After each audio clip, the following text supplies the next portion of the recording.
Brief history of London Waterloo.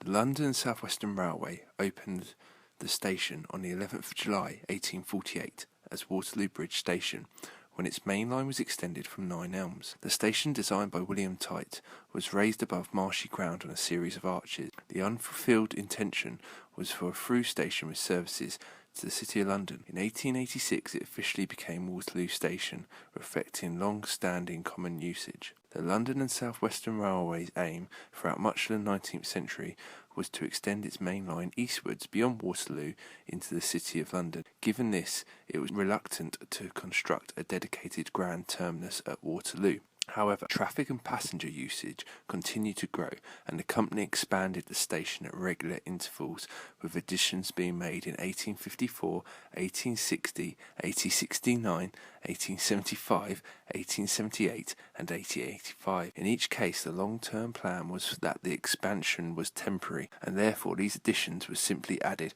alongside and around the existing structure rather than as part of an overall architectural plan. This resulted in the station becoming increasingly ramshackle. The original 1848 station became known as the Central Station, as other platforms were added. The new platform sets were known by nicknames. 2 platforms added for suburban services in 1878 were the Cyprus Station, whilst the 6 built in 1885 for use by trains on the Windsor Line became the Khartoum Station. Each of these stations within a station had its own booking office, taxi stand, and public entrances from the street, as well as often poorly marked and confusing access to the rest of the station. By 1899, Waterloo had 16 roads but only 10 platform numbers due to platforms in different sections of the station or on different levels, sometimes duplicating the number of a platform elsewhere. A little used railway line even crossed the main concourse on the level and passed through an archway in the station building to connect to the South Eastern Railway smaller station,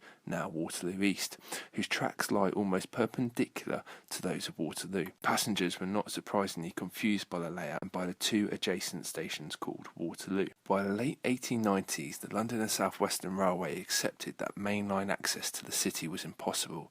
In 1898, the company opened the Waterloo and City Line, a tube underground that ran directly between Waterloo and the city. This gave the company the direct commuter service it had long desired.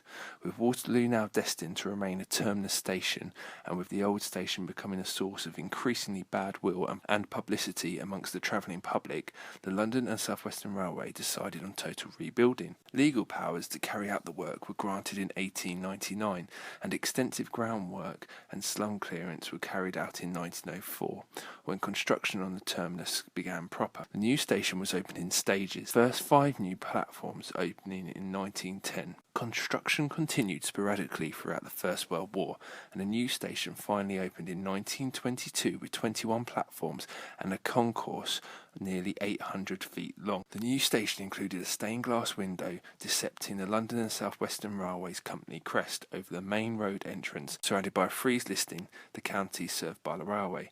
These features were retained in the design despite the fact that by the time the station opened, the 1921 Railway Act had been passed, which spelt the end of the London and South Western Railway as an independent concern.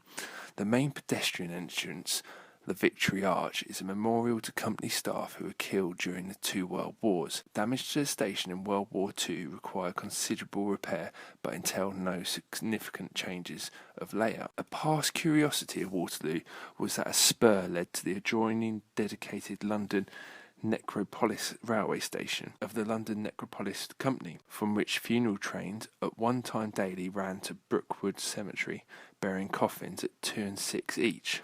This station was destroyed during World War II. Ownership of Waterloo underwent a succession broadly typical of many British stations. Under the 1923 grouping, it was passed to Southern Railway, then in 1948 nationalisation to British Railways.